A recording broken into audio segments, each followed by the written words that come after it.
Assalamualaikum warahmatullahi wabarakatuh. Waalaikumsalam warahmatullahi wabarakatuh. Allahumma sholli ala sayyidina Muhammad. Sallallahu alaihi wasallam. Bagaimana dengan sikap kita terhadap orang-orang ahli hikmah yang kadang dia bisa menebak kita, menebak keadaan rumah kita, akan ada yang berniat jahat kepada kita, termasuk menebak pikiran kita. Dan lucunya ahli hikmah itu Buya banyak yang mengaku ustadz. Yang ingin saya tanyakan, apa bedanya ahli hikmah itu dengan dukun atau paranormal? Itu aja Buya. Assalamualaikum warahmatullahi wabarakatuh. Apa perbedaan paranormal, dukun, ustadz ahli hikmah, kiai, ndablek? Nah ini kiai ilmu pedukunan. Ini kiai biasanya kiai males mondok. Waktu mondok itu hanya dapat ijazah pengen bisa terbang, kerjaannya makan besi sama makan api ini, makan beling. Ya, mondok makan besi, makan beling. Makanya nggak pinter-pinter. Mondok cari ilmu fikih. Khayalannya pengen jadi Sunan Kalijogo. Sunan Kalijogo yang dilihat adalah keramat zahir, keramat yang sifatnya bisa merubah ini. Lupa Sunan Kalijogo adalah ahli istiqomah, orang yang paling takut dalam kemaksiatan. Ini biasanya santri-santri yang malas belajar itu ya. Wah, setiap hari puasa macam-macam, puasa ini, puasa itu, puasa ini, puasa itu. Senin Kemisnya enggak. Ya, ini keblinger nih. Rupanya gurunya yang ngajari. Ilmu hikmah itu maknanya adalah ilmu hikmah. Kalau hikmah itu artinya ilmu. Hikmah itu sendiri kan artinya ilmu. Cuman kita tidak ingin kalimatu haqqin urida bihal batil. Judulnya ilmu hikmah tapi di dalamnya ilmu pedukunan. Ini kan jadi salah. Salma ilmu ramal. Orang ilmu hikmah itu biasanya ada di dalam, kita menemukan orang-orang soleh, dia punya ilmu hikmah. Ilmu hikmah itu adalah ilmu yang sudah menempel di dalam diri orang tersebut. Misalnya apa? Dia ngasih doa, ngasih ini, mudah terkabul. Dia diajari yang aneh-aneh, sudah nggak usah bilang. Nah, ini sekarang ruqyah yang katanya ruqyah syariah. Ruqyah itu kan syariah aslinya. Karena Nabi mengajarkan ruqyah untuk baca surat Al-Fatihah dan lainnya. Ada ruqyah syariah membaca Al-Fatihah untuk obat. Ruqyah. Fa innaha la ruqyah. Tentang kisah seorang sahabat Nabi yang membacakan seorang ketua kabilah yang sakit dibacakan Fatihah. Kemudian ditanyakan kepada Nabi bagaimana tentang yang ini. Lalu dia berikan Nabi ya inna la ruqyah. Itu ruqyah boleh.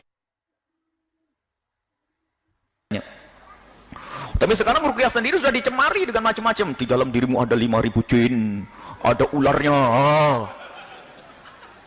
Ada orang ngadep ke Buya, orangnya banyak ularnya semuanya. Berani ngomong kita ada ular. Nah. Buya, saya lihat orang di mulutnya ada ular semuanya. Sudahlah, jangan hayal di sini. Kalau hayal jauh-jauh sana, itu tukang sulap sana itu.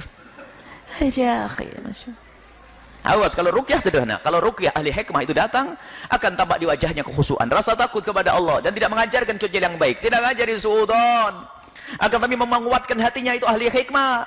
Kalau sudah pakai cerita macam-macam, ngelantur, ngalor itu, apa lihat kamu begini, di rumahmu ada jinnya. Oh, bilang aja dari dulu saya dengar kata Kiai, kalau kita mendoa Allahumma inni a'udzubika minal khubuthi wal khaba'ith, itu kan ada jin di kamar mandi Kiai. Kok baru sekarang ngasih tahu? Gitu dong. Berarti lebih pintar saya dong dari. Oh, ada rumahmu ada jin.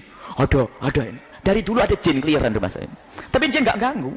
Sekarang jin yang kayak manusia kayak ente ini yang ganggu saya. Jadi ketakutan kan akhirnya. Harus tegas urusan ini biasanya ikut. Istiqomahlah kepada Allah, takut kepada Allah. Dan kadang itu mengajari suudon, sudah setengah dukun. Barang kehilangan dan langsung, waduh, kemarin siapa yang datang ke rumahmu? Bismillahirrahmanirrahim. Allahumma sholli ala sayyidina Muhammad. Ada orang ke rumahmu kemarin? Oh ya tentu ada kan. Padahal ini bab kehilangan, akhirnya suudon sama pamannya, prasangka buruk dengan bibinya. Kalau ahli hikmah akan berikan hikmah. Misalnya barangnya hilang, subhanallah, ayo kita berdoa. Semoga itu akhir curianmu. Semoga Allah ganti yang lebih banyak. Enggak usah suruh mencari. Oh, hati-hati ya, pokoknya orangnya pakai ciri-ciri ya. Rambutnya hitam.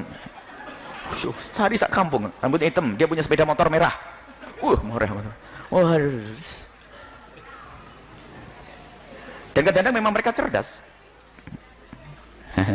Cerdas mereka, kadang cerdas. Jujur cerdasnya ini kalau nipu hebat. Ada polisi datang ke seorang dukun paranormal yang ke ustadz ini. Ada narapidana, ada masih di brokol begini kok lari. Langsung dia jawab, polisi belum jauh nih, masih di sini, sekitar sini. Betul, digubek setelah itu, ya ketemu, ya jelas loh, pakai brogol kalau kelihatan naik mobil kan ketahuan, apalagi pada situ. Ini cerdas saja karena pakai brogol, tidak jauh, masih sekitar sini. Oh ya pintar, hati-hati, semakin cerdas ilmu pedukunan, apalagi pakai label ustadz, hati-hati. Ilmu hikmah adalah memberikan ijazah yang baik, doa-doa yang baik. Sampai kami sering jimat sendiri bukan sesuatu yang haram. Karena Sayyidina Abdullah bin Umar juga pernah membuatkan jimat, tulisan ayat Al-Quran dikalungkan di anak-anak kecil. Agar terhindar dari gangguan setan. Jadi jimat tidak ada. Akan tapi sarannya tidak boleh meyakini bahasanya kekuatan ada di tulisan itu. Tapi kekuatan dari Allah. Tapi ini digunakan untuk anak kecil yang sudah tua baca wirid, baca zikir, bukan kalungan jimat. Baca zikirnya, baca berapa kali dijaga oleh Allah, pakai kalungan, jimatnya sak tas, duit 1 tas baru buat sedekah, jimat 1 tas. Setiap ketemu orang juga, tokonya ditempeli banyak, apakah tidak boleh? Ada yang lebih bagus, baca bukan ditempelin. Apakah tidak boleh nempelin? Tidak syirik. Karena ada yang pernah diajarkan Sayyidina Abdullah bin Umar, cuman kadang kita berlebihan. Momen kalau orang buta huruf, tidak bisa membaca Arab, ya dibukakan yang semacam itu. Ini ustadz dikasih jimat. Ustaz kasih saja dzikir sama malam. A'udzu bikalimitat, baca Ratibul Haddad, baca Wiridul Latif, baca itu. Sudah beres semuanya itu semuanya. Pendidikan dari Nabi SAW. Nah, sekarang apa perbedaan ustaz, dukun dan paranormal? Kadang memang membingungkan jawabannya. Kita tidak tahu apakah ini dukun yang nyamar jadi ustaz atau ustaz yang nyamar jadi dukun. Kita bingung jadinya. Ada ustaz nyamar jadi dukun, salah.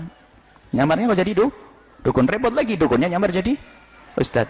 Makanya kita kembalikan kepada kaidah urusan syariah. Kalau dia orangnya istiqomah, takut kepada Allah, omongnya tidak ngelantur, tidak ngajari suudon, nggak usah sok tahu tentang yang gaib. Ya udahlah, yang gaib Allah yang tahu, dan siapa pun yang beritahu. Cuma dikit-dikit merasa sok tahu, bahkan sampai meningkat ini kejahatannya para dukun ini. Setiap hari ketemu Nabi Muhammad SAW. Waduh, hebat ini. Bermacam-macam, makanya sudahlah jangan urusan yang demikian ini. Urusan dengan amalkan dengan amal dohir ini, lakukan syariat yang benar, ya. Kalau memang agar tidak diganggu sama pencuri, ya, ada agar tidak diganggu oleh pencuri, agar rumahmu aman, dibuat kunci. Kemudian tahajud. Kalau sering tahajudan, yang pencuri nggak mau datang. Masjidnya sampai jamnya dicuri. Oh, gimana tidak dicuri? Oh, nggak ada yang jamaah di situ.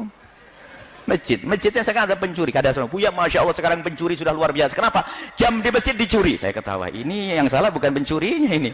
Kok sampai masjid bisa dicuri? Ini kan berlebihan ini. Jamaahnya pada di mana?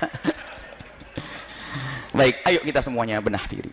Jadi memang ada ahli hikmah itu orang yang diberi oleh Allah Subhanallah hikmah di dalam lidahnya. Kalimatnya kalimat hikmah. Kadang-kadang nasihat itu didengar dari orang lain tidak akan berpengaruh. Cuman kalau kalimat diucapkan oleh beliau, Allah. Dan kadang bukan seorang alim, akan tapi ciri yang tidak bisa dibantah adalah dia jauh dari kemaksiatan. Kalaupun bermaksiat mudah bertobat. Mustahil wali bermaksiat, harat, bohong itu pasti dusta. Kalau ada wali ngomongnya aneh bikin umat itu geger, enggak. Wali enggak akan begitu. Biar wali buat tentrem. Wali tidak bikin masalah. Kalau ada wali yang punya ungkapan bikin orang berperang, itu bukan wali. Wali itu kalimatnya akan menjadikan orang tentrem, bersatu, saling mencintai, itu wali. Padahal ngomongnya cuma ngomong begitu saja, tapi ternyata didengar oleh umat. Sehingga di dalam berguru, mencari guru dalam guru tarbiyah, termasuk dalam membenah diri, termasuk pengobatan dan sebagainya, ketahuilah yang dipentingkan, diperlukan adalah orang itu harus berpegang dengan syariat. Mungkin tidak harus derajat alim seperti fulan, akan lebih ternyata dia orang yang paling takut kepada Allah, takut keharaman, takut maksiat, maka itu adalah ciri, dia adalah ustadz, bukan dukun. Memang istilah orang pinter itu waktu pertama kali, istilah orang pinter kita pertama kali pulang dari Yaman itu di sini, Buya, gimana kalau kita lagi punya masalah datang ke orang pinter? Saya pikir orang pinter kan ustadz ya. Oh, bila datang orang pinter ya boleh. Rupanya istilah di sini orang pinter itu beda. Dukun, paranormal. Baik, itu saja. Kami tidak akan memberikan ini, semuanya harus berhati-hati. Gurumu adalah yang mendekatkan dirimu kepada Allah. Mungkin dia adalah seorang guru di kampung tidak masyhur. Hati-hati berguru dengan orang masyhur. Berguru dengan orang masyhur. Nah, tapi orang mastur itu yang susah. Kadang-kadang kita berguru dengan orang mastur, ngaji dengan kiai di kampung kita ada sombongnya. Karena saya sudah berguru dengan orang masyhur, fitnah kan? Orang masyhur yang terkenal di sana sini. Hati-hati. Dan mungkin orang masyhur itu adalah benar-benar karena Allah dan dia orang baik, akan tapi karena sombongnya dengan orang masyhur menjadikan kita sombong, sehingga meremehkan kiai kampung yang mengajari asyhadu Allah kita, yang mengajari syahadat kita, mengajari sholat kita, yang di saat ibu kita sakit dia yang repot. Awas, sombong dengan orang kampung kita. Sudahlah, biarpun orang kampung kerjanya di sawah, tapi kiai itu kalau soleh, tulus, itulah kekasih Allah yang tersembunyi di balik masyarakat kita. Ini saja insya Allah. Semoga Allah menjauhkan kita dari terjerumus, menjauhkan kita dari salah memilih guru. Jangan percaya dengan bualan orang yang sok tahu. Oh, di dalam dirimu begini, ini. Itu kan jadi ramalan bintang nanti itu. Peramal itu namanya sudahlah. Tidak usah dipercaya demikian itu. Kasyaf, ahli kasyaf harus ahli syariat. Dan kasyaf tidak setiap saat. Kasyaf itu dibukakan oleh Allah. Dan para waliullah yang sudah sampai derajat kasyaf bisa melihat keadaan orang itu nangis di malam harinya. Ya Allah, tutup, saya tidak pengen itu semua, capek saya ngelihat ini berzina, ngelihat ini begini, nangis. Loh kok sekarang kok kasyaf itu jadi kebanggaan para wali katanya? Enggak, wali itu menangis kalau punya ilmu kasyaf. Kasyaf itu dibukakan.